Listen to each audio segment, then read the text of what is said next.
Now, all new at 10, after a record-setting month of rainfall last month, the threat of wildfires may be the furthest thing from your mind, but PGE is already gearing up by putting millions of dollars into wildfire prevention. Fox 12's Bridget Chavez spoke with PGE about the steps they're taking and areas of concern where the utility may shut off power if there's high fire danger. PGE is investing about $32 million into preventing wildfires, and that includes vegetation management, like identifying at-risk trees or branches that could potentially hit power lines and ignite wildfires. It could be a dead or decaying tree. That's what we look for. We have certified arborists that look at this and know how to do that part of the business, and that's what they're looking for. Bill Messner, the director of wildfire mitigation and resiliency at PGE, says crews are also inspecting lines and fixing any equipment that may be broken. These efforts are all part of the utility's wildfire mitigation plan. So we do operational changes as well.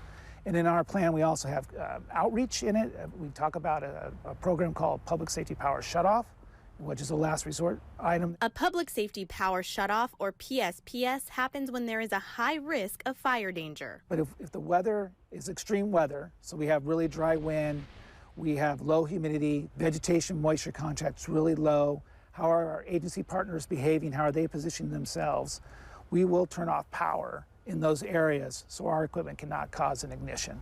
PGE has already pre-identified 10 high fire risk zones that could see power shut off. It includes the southern West Hills, central West Hills, northwest Hills, the Tualatin Mountains, Portland West Hills, the Columbia River Gorge, Oregon City, the Mount Hood Corridor, Estacada, and Scotts Mills. Those are the ones that we have pre-identified. I also want to make it very clear that we're working with public agencies, and so if they've asked us to turn off power in that event, then we would work with them and cooperate with them to figure out how to do that, how to support them in that event. So there may be other power outages, but that will be in cooperation with the fire agencies. If you are in a PSPS shutoff zone, PGE says it will communicate with customers days in advance and also provide regular updates as to when the power will be turned back on. Bridget Chavez, Fox 12 Oregon.